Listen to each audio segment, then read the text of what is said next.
శుభకార్యాలకు పూజార్ల కోసం వెతుకుతున్నారా? పూజారీస్.com లో అతి తక్కువ ధరలకే పూజార్లను ముందే బుక్ చేసుకోండి. వెంటనే కాల్ చేయండి.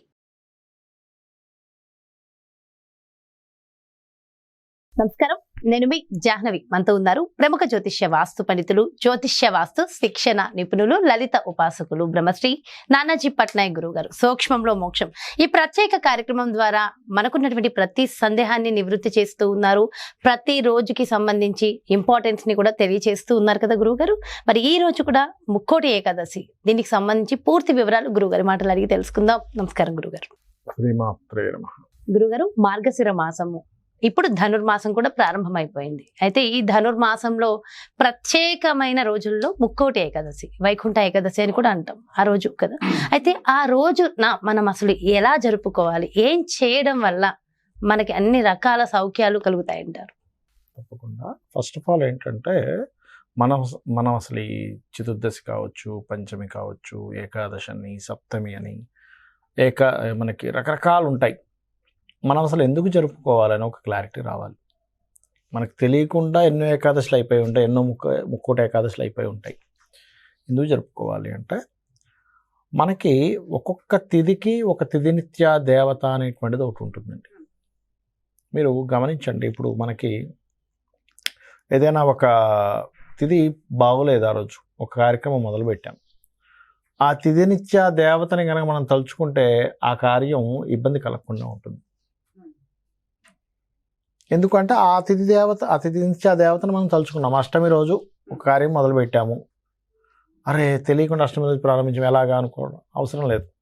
చక్కగా త్వరితాదేవి నమస్కరించుకుంటే ఆ తిథినిత్య దేవత అనుగ్రహించి ఆ కార్యం సక్రమంగా జరిగేలా చేస్తుంది. ఉంటుంది. ఒక్కొక్క తిథికి ఒక్కొక్క దేవత ఉంటుంది. మనం దాని మీద రేపొద్దున ఒకసారి దానికి స్పెసిఫిక్ వీడియోస్ చేద్దాం. అయితే మనల్ని నడిపించేది ఎవరు అంటే ఈ తిథినిత్య దేవతలు. మన షట్చక్రాల్లో ఉండేటువంటి ఒక్కొక్క పెటల్స్లో ఉండేటువంటి దేవతలు, సహస్రారంలో ఉండేటువంటి అమ్మవారు, సహస్రారాంబుజారూఢ సుధా సారాభివర్షిణి అంటూ ఉంటారు. అంటే సహస్రారంలో ఉండే అమ్మవారు సుధాసార వర్షాన్ని కురిపిస్తూ తటిల్లతా సమృద్ధి షట్చక్రోపరి సంస్థిత, తటిల్లత మెరుపు తీగలా తిరుగుతుంటే అమ్మవారు చికి లోపల అది అట్లా తిరుగుతుంటేనే మనకు ఎనర్జీ ఉంది. అయితే మనకు మహర్షులు, అయ్యా నువ్వు ఈ ఏకాదశి చేసుకుంటే ఈ ఫలితం, వైకుంఠ ఏకాదశి చేసుకుంటే ఈ ఫలితం అని చెప్పడం జరిగింది. మరి వైకుంఠ ఏకాదశిని గనక మనం జరుపుకుంటే ఏమిటి ఫలితము అంటే, మనము యమబాధల నుంచి బయటపడతాం. యమబాధలు అంటే ఇక్కడ ఏం లేదు, మనం ప్రతి వ్యక్తి కూడా తన యొక్క శరీరాన్ని వదిలేసిన తర్వాత యమకింకరులు వచ్చి తీసుకెళ్తారు. సరిగ్గా తీసుకొని వెళ్ళి మళ్ళీ తీసుకొస్తారు. ఈ 11 రోజుల కార్యక్రమాన్ని ఆ సూక్ష్మ శరీరంతో ఇంత శరీరం ఉంటుంది. ఇది చాలా స్పష్టంగా గరుడ పురాణంలో ఉన్నటువంటిది మీరు చదువుకోవచ్చు. పురాణాలు ఎందుకు చదవాలి అంటే, చాలామంది అయ్యో ఏంటి పుక్కిడి పురాణాలు అంటారు. కాదు, పురాణాలు మనకు చదివితేనే భగవంతుడు ఉన్నాడు, పాపము పుణ్యము ధర్మము అన్నీ ఉన్నాయన్న విషయం స్పష్టంగా మనకు జీర్ణం అవుతుంది, అర్థమవడంగా జీర్ణం అవుతుంది. ఓకే, ఇంత శరీరంతో తిరుగుతూనే ఉంటాడు మనిషి లోపల 11 రోజులు. అరే నాతో మాట్లాడరా, నేను ఇది చెప్పాలనుకుంటున్నా, యాతన పడుతూ ఉంటాడు. సినిమాలో చూపించినట్టు ఆ నలుగురు సినిమాలో ఇంత పెద్ద మనిషిలా చూపించాడు, ఇంతే శరీరంలో ఉంటాడు, ఇంతే ఉంటాడు. ఈ 11 రోజులు కార్యక్రమం వీళ్ళు సరిగ్గా సక్రమంగా కనుక చేస్తే దానికి ఇంత వస్తుంది శరీరం. అప్పుడు తీసుకెళ్తారు, మళ్ళీ తీసుకెళ్ళి నీ పాపాలేంటి పుణ్యాలేంటి దానికి లెక్కలేంటి, నువ్వు ఎక్కడ పుట్టాలో అన్ని తీసుకెళ్ళి మళ్ళీ ఎక్కడ పుట్టించాలో అక్కడ పుట్టిస్తారు.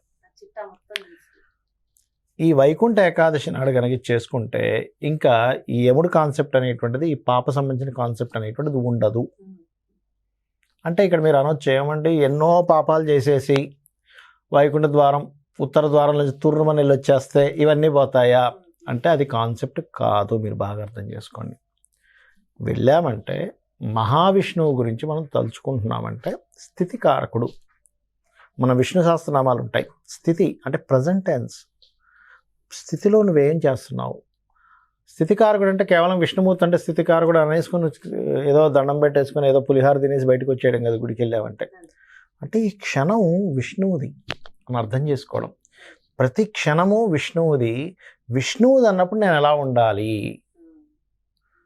మనకున్న శక్తుల్ని పాజిటివ్ కోణంలో వాడితే దేవత, మనకున్న శక్తుల్ని నెగటివ్ కోణంలో వాడితే రాక్షసుడు. Simple logic. ఒక శక్తులు ఉన్నాయి ఒక ఆకారానికి, అది పాజిటివ్గా వాడితే దేవతలు అవుతారు, నెగిటివ్గా వాడితే రాక్షసులు అవుతారు. మనలో ఉన్న శక్తుల్ని నేను ఎలా వాడుకోవాలి అని ఒక రియలైజేషన్ ఈజ్ వైకుంఠ ద్వారం.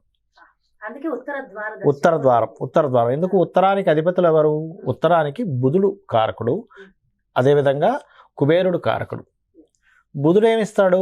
మనకి జ్యోతిష్ శాస్త్రంలో బుధుడికి ఉండే పాత్ర చాలా గొప్పదండి. అందరూ శని శని శని అని భయపెట్టేస్తారు. కానీ బుధగ్రహం గనక పాడైందా, వాడు కింద పడ్డా మీద పడ్డా కోలుకోవడమే కష్టం. అయ్యో, బుధగ్రహం పాడైపోతే నరాలు చచ్చుబడిపోతాయి తెలుసా? ఇప్పుడు పెరాలసిస్ వస్తుంటుంది చూసారా? బుధగ్రహం పాడైతే వస్తుంది. శని కొంతే, కానీ బుధుడు అద్భుతంగా పనిచేస్తాడు. ఇప్పుడు ఎందుకమ్మా? బుధుడు బుద్ధికి కారకుడు. మీకు బుద్ధి సరిగా లేదనుకోండి, ఏముంది చెప్పండి? ఎన్ని డబ్బులు ఉంటే ఏం లాభం, ఎంత శరీరం ఉంటే ఏం లాభం, ఎంత పలుకుబడి ఉంటే ఏం లాభం? పెడతాం. సింపుల్, కరెక్ట్గా చెప్పారు. మెంటల్ హాస్పిటల్ తీసుకెళ్ళి పెడతాం.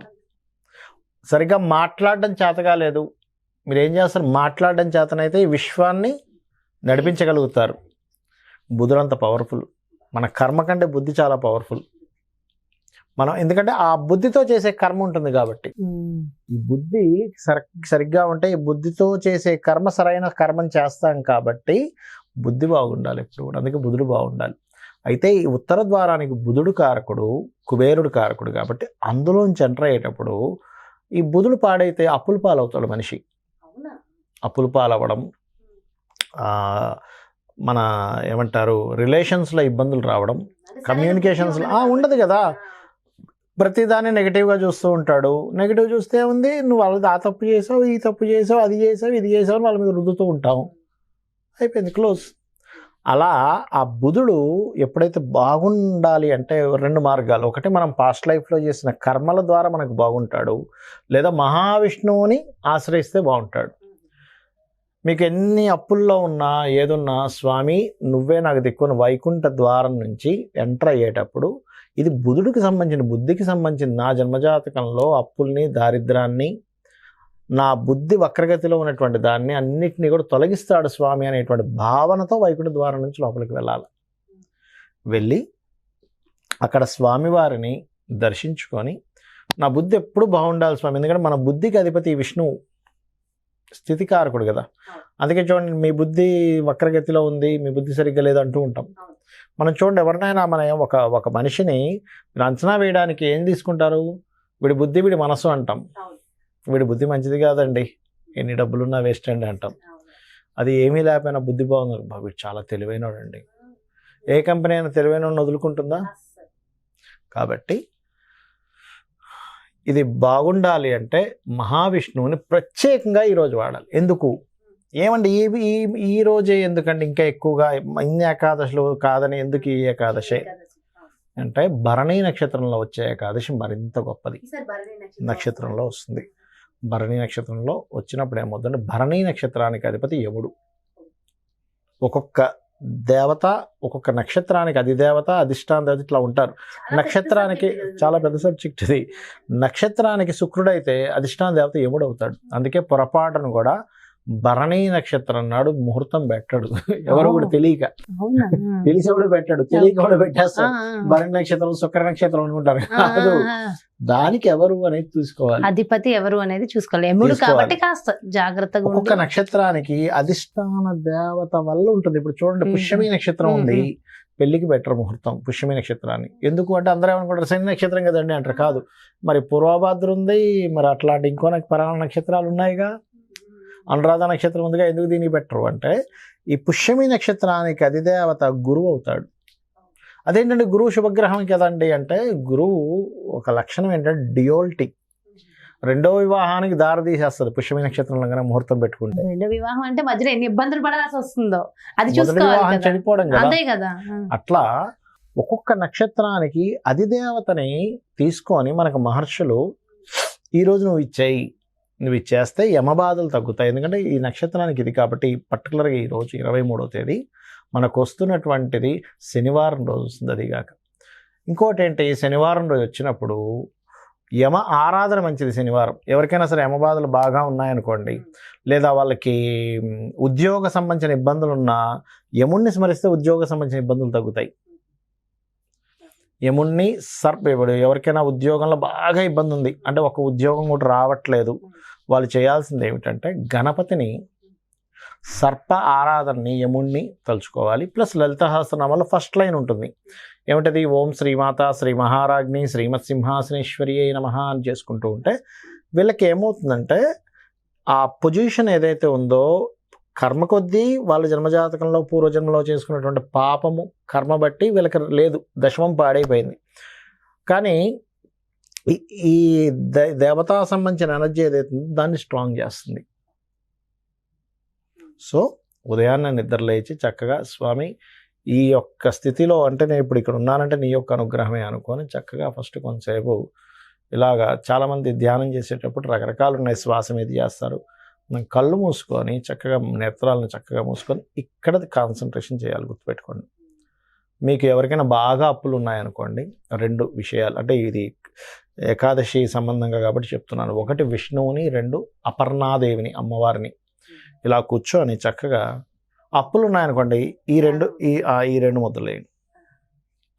ఇలా కూర్చొని ఇలా కూర్చొని గనక ఆలోచిస్తే ఏమవుతుందంటే ఇదేం చేయాలి, ఈ కళ్ళని ఇక్కడ తీసుకెళ్ళినట్టుగా కాన్సన్ట్రేషన్ అట్లాగా చేస్తూ ఓం అపర్ణాయే నమః, ఓం అపర్ణాయే నమః మంత్రము, లేదా స్థితికారకుడు బాగుండాలి, బుధుడు యొక్క ప్రభావం ఎక్కువ ఉంది మీకు అంటే రిలేషన్స్లో గొడవలు వస్తున్నాయి, లేకపోతే ఇందాక అన్నట్టుగా అప్పులు గొడవలు సరిగ్గా బుద్ధి సరిగ్గా ఇది అవ్వట్లేదు అన్నప్పుడు ఇలా కూర్చొని కనుక విష్ణువుని, మహావిష్ణువుని ఇక్కడ కాన్సన్ట్రేషన్, మీ కళ్ళు మొత్తం పైకి వెళ్ళి అక్కడ కాన్సన్ట్రేషన్ ఉండేలాగా ఇట్లా చేయాలి. ఇప్పుడు ఆటోమేటిక్గా మీ యొక్క కర్మ మారుతుందమ్మా. అసలు ఎంత బాగుందో అంటే ఫస్ట్ ఆ వైబ్స్ మనం ఆ ఫీల్ ప్రశాంతంగా ఉంది. ఎగ్జాక్ట్లీ. సో ఇది ముఖ్యంగా ఏకాదశి నాడు, ఏకాదశికి ఇది చేయడం ద్వారా ఇక్కడ ఏంటంటే ఉపవాసం ఉండగలిగిన వాళ్ళు ఉండొచ్చు, ఎందుకంటే క్లిన్జింగ్ అవుతుంది. చక్కగా విష్ణు సహస్రనామాలు, లలితా అమ్మవారి యొక్క స్తోత్రాలు, లక్ష్మీ స్తోత్రాలు చేసుకోవడం, శివాలయంలో శివుని యొక్క స్తోత్రాలు చేసుకోవడం. అదేవిధంగా ఇవన్నీ ఎందుకు అంటే పాస్ట్ లైఫ్లో చేసినటువంటి కర్మలు కానీ ఇప్పుడు చేసినటువంటి కర్మలు కానీ దగ్ధం అవుతాయి. ఏకాదశిలో చేసే ఉపాసన ఏదైతే ఉందో, పూజ ఏదైతే ఉందో అవన్నీ కర్మల్ని దగ్ధం చేస్తుంది. ఎందుకంటే ఆ కర్మలు దగ్ధం అవ్వకపోతే ఏమవుతుందంటే మీ ప్రయత్నం ముందుకు వెళ్ళదు. ఈ కర్మలన్నీ వచ్చి అడ్డుపడుతూ ఉంటాయి. అక్కడ కర్మ రూపంలో వచ్చి అడ్డుపడు, నా కర్మ అంటాను, ఇదే కర్మ. సో అవన్నీ కూడా పటాపంచులు అవ్వాలి, జీవితం అద్భుతంగా మారాలంటే ఒక్క ఏకాదశి చాలా అంటే ప్రాపర్గా ఉపయోగించుకుంటే చాలా బాగుంటుంది అంటారండి. చాలా వివరంగా సవివరంగా వివరించారు గురుగారు. Thank you so much. నమస్కారం. శ్రీమాత్రే నమః. చూసారు కదండి, మరి ఇది వైకుంఠ ఏకాదశి, ముక్కోటి ఏకాదశి. అందున భరణి నక్షత్రంతో కూడి వచ్చినటువంటి ఈ ఏకాదశి నాడు గురువు గారు చెప్పిన విధి విధానాల ప్రకారం కనుక ఖచ్చితంగా మనం జరుపుకుంటే ముందు మనశుద్ధి, బుద్ధి శుద్ధి, ఈ 2 బాగుంటే కర్మశుద్ధి. సో ఆటోమేటిక్గా మన జీవితం ఒక మలుపు తిరుగుతుందనే చెప్పాలి. సో అలాంటి ఒక అద్భుతమైన మలుపు మన జీవితంలో రావాలి అంటే ఈ ఒక్క ఏకాదశి సరిపోతుంది. సో మరో చక్కటి ప్రత్యేకమైన కార్యక్రమంతో మళ్ళీ మీ ముందుకు వచ్చేస్తాను. మరి అదేవిధంగా మీ యొక్క జాతకానికి సంబంధించి కానీ లేదంటే మీ ఇంటి వ్యాపార వాస్తుకి సంబంధించి కానీ గురువు గారిని సంప్రదించాలి, అపాయింట్మెంట్ కావాలి అనుకుంటే క్రింద డిస్ప్లే అవుతున్నటువంటి నెంబర్స్కి కాల్ చేయండి. నమస్తే.